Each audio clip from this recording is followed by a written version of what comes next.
This is the Bay Area's news station. KRON-4 News at 11 starts now. Good evening and welcome. I'm Vicki Liviakis. Tonight, police are investigating how dozens of elderly patients were abandoned for several days without care. I'm John Fenoglio. They were left alone and unable to fend for themselves. It happened at an assisted living facility in Castro Valley. KRON-4's Jeff Bush talked to concerned relatives to find out how it happened and how criminal charges could be next. Coming up on the KRON-4 News at 11, burning out of control. The governor declares a state of emergency as the rim fire near Yosemite National Park threatens one of San Francisco's critical water and power sources. Celebration says it all. Division champs, the Oakland Athletics, back in the postseason. Welcome, I'm John Fenoglio. And I'm Vicki Liviakis, and yes, today was an early Christmas present following a Texas... A father's plea. The father of a Dodgers fan stabbed to death, now asking for the public's help in the investigation into his son's murder. Good evening, I'm John Fenoglio. And I'm Vicki Liviakis. A police standoff in Roseville left some residents unsure if they'd make it through the night alive.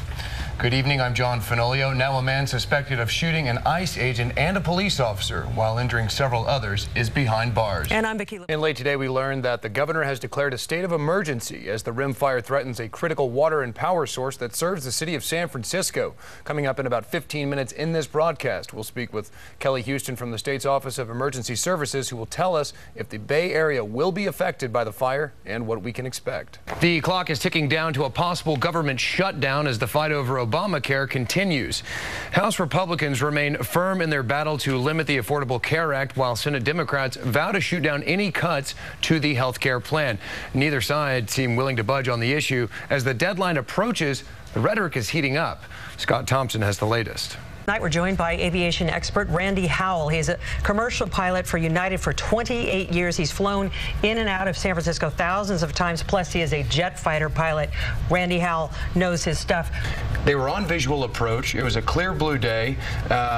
Sure, there were some indicators out on the runway, but from what we've heard from everybody, that this was to have been as normal or routine a landing as could be, especially for someone who had as many flight hours under the belt as this guy did. So I guess what we want to know from you is, what do you think happened? Well, I think it's way too early in the investigation to come up with a conclusion. That's not fair to the pilots, to the victims. We're not trying to indict anybody here, but it does sound like there was some instrumentation possibly may not have been working, because we haven't heard anything yet. Have not heard anything yet about airspeed control. Okay, and when we come back, I agree. We hope to have you back at 8:30 to further explain some of these other questions that all of us are asking at this point as to what caused this terrible, terrible tragedy. Okay. Thank you, Randy Howell. Thank you. Thanks, Randy. Vandals are responsible for thousands of dollars in damage to people's cars in Sebastopol today. Sebastopol is a small city located in Sonoma County. Police say 6 vehicles were damaged from being shot by a BB gun. Residents told police their cars have been vandalized in the same way at least twice this month. The damage is estimated to be between $3,000 to $4,000. It seems there's always something new in the cell phone industry, and now an entrepreneur has come up with a design that would let you update your smartphone instead of trading it in. Becky Anderson has the story. The environmental organization Greenpeace estimates that global electronic waste now amounts to between 20 and 50 million tons a year. Officials are investigating a new twist in the recent death of Lynn Spalding at San Francisco General Hospital. A worker reported stepping over an unconscious woman a week before her body was found. 57-year-old Lynn Spalding disappeared from her hospital room on September 21st, and her body was discovered in a locked stairwell more than 2 weeks later. Investigators have not determined the cause of her death, but believe Spalding had been dead for several days before she was found. The new school year has many parents and students thinking about safety. As KRON-4 has reported, many Bay Area schools are already implementing active shooter drills to prepare students and teachers for a gunman on campus. Now there's a new controversial public service announcement that uses school shootings as its backdrop. But does it go too far? Take a look.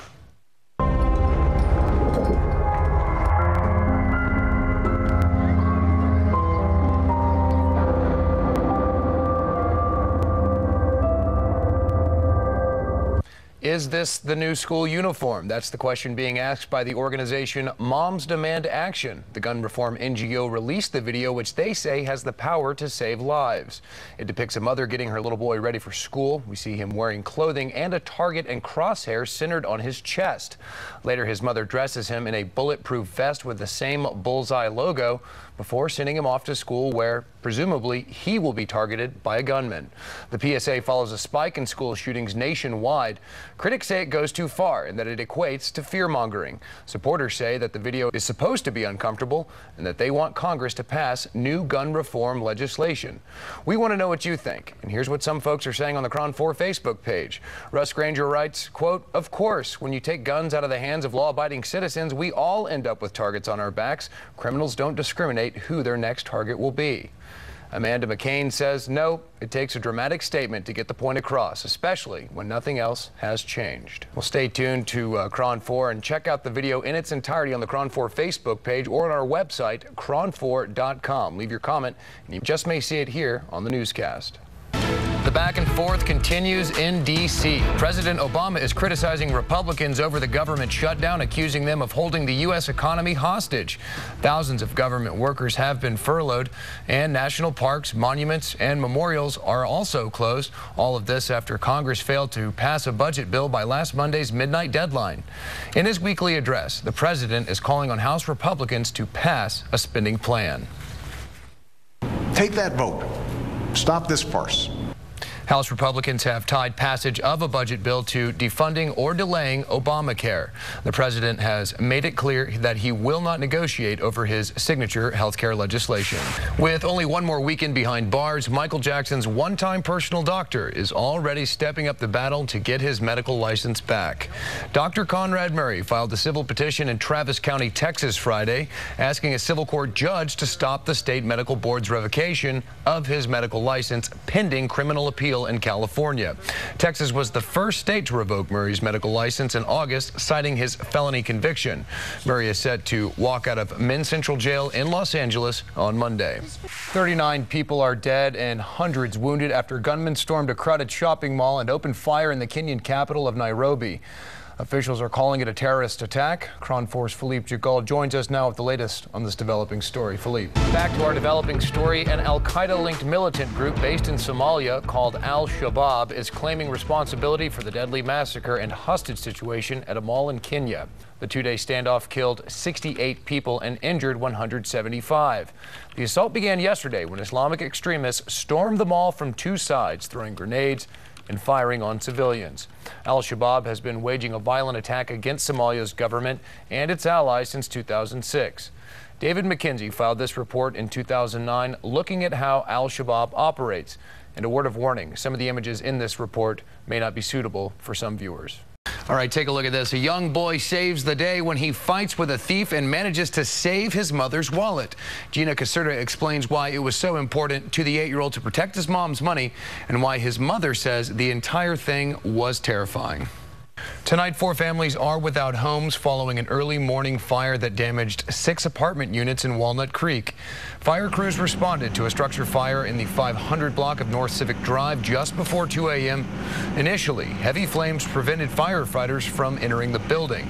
Fortunately, no injuries were reported. The fire marshal says residents were able to escape the 2-alarm blaze because they had working smoke alarms. The American Red Cross is assisting displaced families with temporary housing. The cause of the fire is under investigation. Today, we are remembering those who lost their lives and their homes in the Oakland Hills fire 22 years ago. The fire raged through the Oakland-Berkeley Hills, destroying more than 3,000 homes. Residents were caught unaware after they thought the fire had been extinguished. The blaze was reignited by wind gusts of 65 miles an hour, leaving little time for residents to evacuate. 25 people died in the fire. Sideshows seem to happen all the time in Oakland, despite the fact that they are illegal. This is video of a sideshow that took place in a parking lot at Home Depot in Oakland just a few days ago. However, Stanley Roberts found a different sideshow that had an unexpected ending in this edition of People Behaving Badly. A Kentucky judge spends his Friday nights as a sports announcer for a high school football team. And that may not sound very impressive until you realize that he can't see the players, the field, or really anything else. Connie Leonard introduces us to a blind football announcer with some surprising insights on the game. We are learning more about the woman who tried to break through a White House security gate earlier this week. The incident set off a high-speed car chase through Washington, D.C. and put the U.S. Capitol on lockdown. It ended when she was shot and killed by police. Deborah Fayrick has the latest. Questions still remain as to why Carrie rammed barricades and led police on that wild chase. Yesterday, Carrie's family arrived at the medical examiner's office in Washington to confirm the identity of her body. They are denying claims that Carrie was obsessed with President Obama. We are now 5 days away from the Bay Bridge shutdown. The bridge will close next Wednesday at 8 o'clock and reopen at 5 a.m. on September 3rd. Bay Area transit agencies plan to pick up some of the slack when the bridge shuts down, but as Dan Kerman reports, there are concerns tonight that BART may not be able to execute such a plan. And as you can imagine, traffic is expected to be terrible while the Bay Bridge is closed. KRON-4's Justine Waldman has other ways you can get around the Bay when the bridge is shut down. It is day 5 of the government shutdown, and there is still no sign Congress can pass a budget bill anytime soon. House Democrats are calling on Republicans to vote on a spending plan that does not include extra provisions like defunding Obamacare. Minority Leader Nancy Pelosi urging the more moderate Republicans to join with Democrats to pass a budget. Pelosi says Democrats are making a new offer, and they've sent a letter to House Speaker John Boehner asking for his support. To end the Republican shutdown, 200 members. Today, the House voted unanimously to provide back pay for federal workers furloughed during the government shutdown. House Republicans have also tied passage of a budget bill to defunding or delaying Obamacare. The president has made it clear he will not negotiate over his signature health care legislation. In another attempt at closure, the family of Lynn Spalding held a memorial service last night, but closure was fleeting. Today, the family learned that the hospital had asked sheriff's deputies multiple times to conduct a search for the missing woman. Although they were told that a search had been conducted, they are now questioning whether or not that was really the case. KRON-4's Alicia Reed has the latest. A disturbing discovery in San Francisco's Golden Gate Park earlier today. Just before 3 p.m., children attending a birthday party were playing in the bushes near the Conservatory of Flowers and found a loaded handgun. Parents called police, who then confiscated the weapon. Thankfully, no one was hurt in the incident. Top law enforcement officials are hoping $500,000 is enough to help clean up Oakland streets. The U.S. Attorney's Office received a $500,000 grant to help curb the city's gang violence. The grant is going to the Oakland Police Department under the Project Safe Neighborhoods program. Only 16 communities nationwide were granted funds, which totaled over $5 million. Oakland was one of only 6 communities in the country receiving the maximum amount. The Project Safe Neighborhood program focuses on combating gun and gang violence with research, community outreach, and strategic planning. 2 Florida inmates who were mistakenly released from prison have been captured. Charles Walker and Joseph Jenkins were arrested at a hotel in Panama City, Florida earlier. Officials say the convicted murderers forged paperwork to spring themselves from the pen. Both men were serving life sentences without the possibility of parole.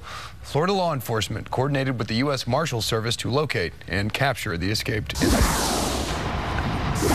In Syria, rebels continue to accuse the government of Bashar al-Assad of using chemical weapons on its own people as the nation's civil war grows deadlier by the day.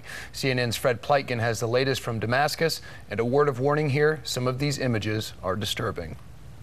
In national news, the partial government shutdown is over, but could there be a round 2?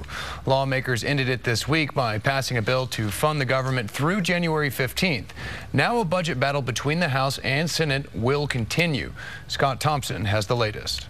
A man wanted in connection with an attempted child abduction in Lafayette is in custody tonight. KRON-4's Philippe Gigal has video of the arrest you'll see only on KRON-4.